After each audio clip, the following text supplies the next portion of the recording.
Assalamualaikum warahmatullahi wabarakatuh. Kembali lagi di channelnya Spoiler KW.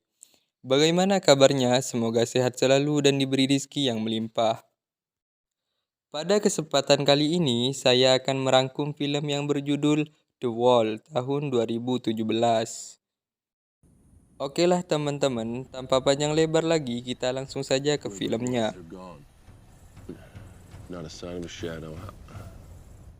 Di akhir tahun 2007, Perang Irak telah usai. Presiden Bas menyatakan kemenangan dan diberlakukanlah misi pembangunan kembali. Namun, siapa yang menduga bahwa di hari yang sama dua orang tentara Amerika yaitu Ross dan Medium masih terjebak di area perang. Mereka di sini ditugaskan untuk menginvestigasi serangan sniper yang terjadi di wilayah konstruksi jaringan pipa. Di sana pun terlihat beberapa korban telah mati dengan keadaan tertembak di kepala.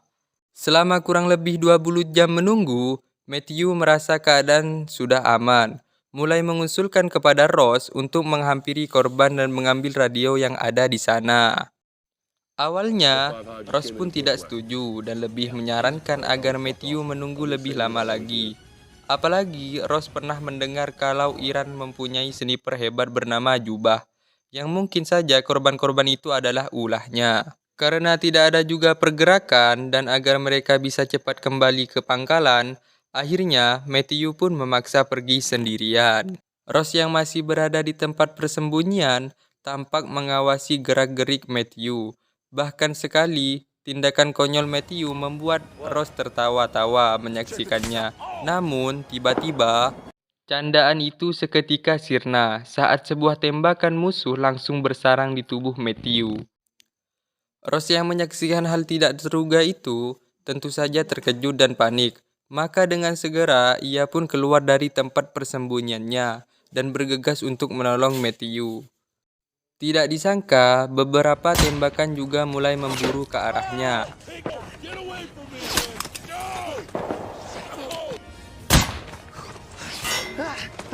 Bahkan, salah satu tembakan tepat mengenai kaki kanannya. Akhirnya, ia pun tak bisa berbuat banyak, selain terpaksa meninggalkan Matthew. Ross memilih bersembunyi di balik dinding usang yang berada di area itu.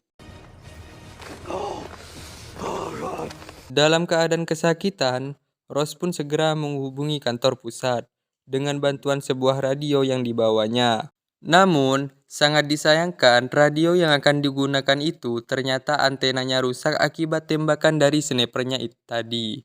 Saat sedang kebingungan, Matthew yang telah terluka parah menanyakan kepada Ross tentang posisi sniper itu. Dan ia pun berencana untuk menembaknya langsung dengan satu tembakan. Ross memang tidak tahu posisinya di mana. Akhirnya menyuruh Matthew agar tidak melakukan niatnya tersebut, karena resikonya bisa saja Ross yang mati duluan. Dalam keadaan masih menahan sakit karena luka di lututnya yang sangat parah, bahkan terus menguncurkan darah, Ross pun mencoba mencari tahu letak di mana si snipernya itu, dengan cara melobangi dinding dan menempatkan teropong di sana.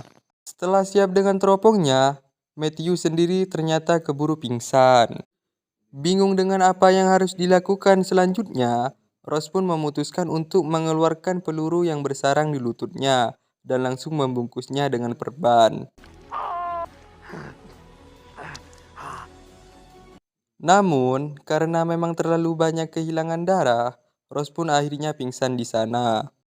Entah sudah berapa lama tak sadarkan diri, Ross tiba-tiba tersadar saat seseorang menghubungi lewat radio lokalnya yang menanyakan tentang statusnya. Ia pun lantas memberitahukan kejadian yang terjadi di mana mereka berdua terluka dan telah disudutkan oleh sniper musuh. Dan setelah itu, ia juga meminta agar segera dievakuasi untuk memastikan lokasinya. Orang di radio itu pun menyuruh Ross untuk berdiri dan menembakkan pistol. Ross merasa hal itu akan tindakan konyol, yang mana sniper musuh bisa saja menembaknya, ia pun memilih untuk tidak melakukannya. Di saat perbincangan itu, ada sesuatu hal yang membuat Ross curiga, di mana orang tersebut salah menyebutkan pangkatnya.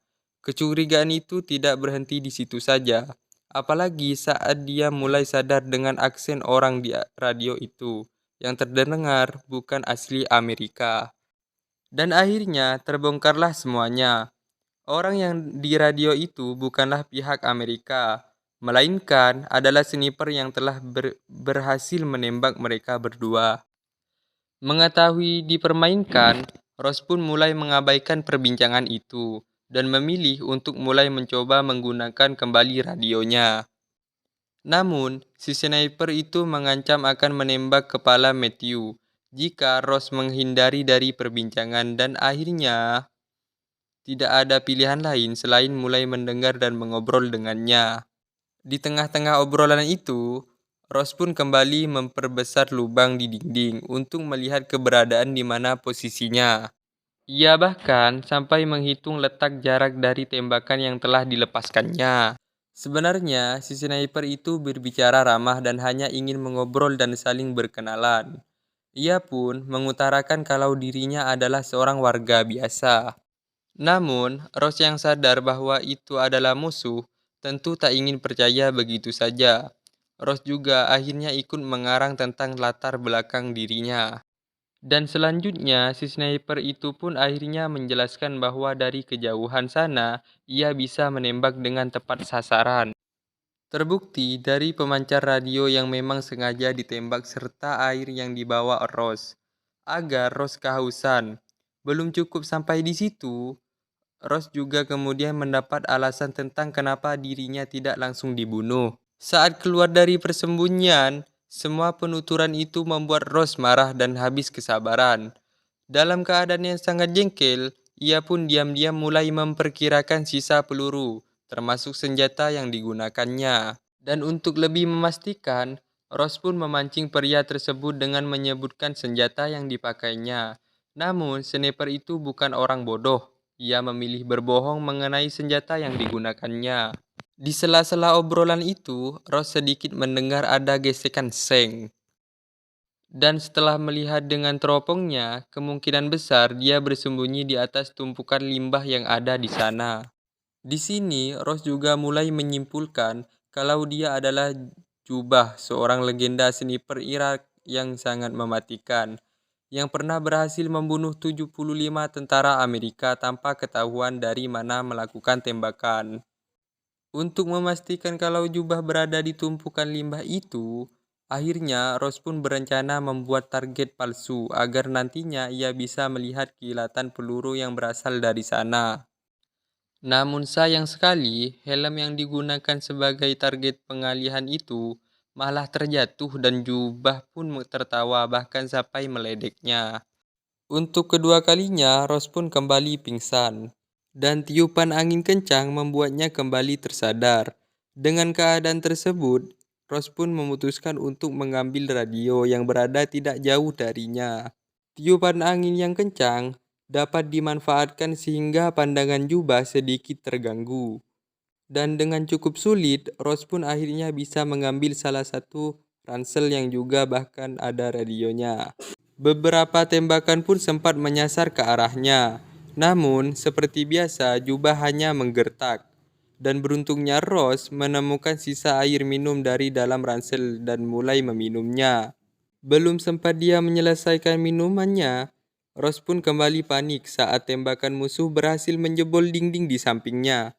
Bahkan lagi-lagi, si Jubah pun mulai mengatakan bahwa tembakan yang dilepaskannya tadi disengajakan dibiarkan meleset, yang mana bukan lain tujuan untuk menakut-nakuti, sekalian merusak sebagian barang pentingnya yang sedang digunakan oleh Ross. Dan benar saja, Ross pun kembali menyadari bahwa teropong yang sebelumnya digunakan kini telah rusak karena berhasil ditembak di tengah rasa kalutnya itu. Tiba-tiba ia menyadari bahwa Matt ternyata masih hidup. Untuk memperlancarkan taktiknya, Ross pun kembali mengajak Jubah mengobrol, sampai ia benar-benar yakin kalau Matthew bisa meraih senjatanya. Namun, secara tidak sadar saat Ross berbicara pada Matthew, ternyata radionya menyala dan membuat Jubah mendengarnya. Beruntung, saat itu Matthew sudah berada di posisi dan langsung menembaknya. Beberapa tembakan ke arah tumpukan limbah. Namun, sayang sekali, usaha Matthew tersebut gagal karena tidak lama setelah ia menembak, jubah pun langsung kembali menembaknya dan membuat Matthew terkapar tepat di hadapan Ross. Di saat putus asa dan merasa tidak ada harapan lagi, Ross pun kemudian mendengar desis radio, dan ia pun mulai memperbaiki antena radio miliknya, menggantinya dengan antena radio yang telah diambilnya tadi. Saat itulah radio pun kembali bisa berfungsi dan berhasil tersambung ke kantor pusat. Ross yang tadinya mulai menyerah seolah-olah kembali mendapatkan semangat baru dan harapan bahwa dirinya akan segera selamat. Namun, sayang sekali dengan cepat frekuensi radio jubah ditutup dan juga langsung mengambil alih pembicaraan dengan kantor pusat dan mengabarkan kalau misi mereka aman-aman saja. Mendengar semua aman, kantor pusat pun mengabarkan kalau penjemputan akan dilakukan sore. Mendengar obrolan jubah dengan kantor pusat, Ross pun jadi sadar kalau semua ini juga tidak hanya membajak radio, tetapi juga sengaja meminta bantuan dan membiarkan tentara Amerika datang ke tempat ini, yang nantinya akan dibantai satu persatu. Dan untuk ketiga kalinya, ia pun kembali pingsan. Dan saat tersadar di sore hari, ia pun langsung menghubungi jubah.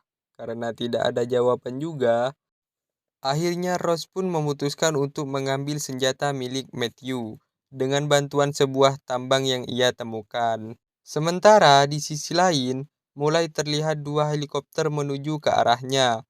Sebelum bantuan itu tiba dan dibantai habis oleh jubah, akhirnya ia pun memutuskan untuk menyerang lebih dulu.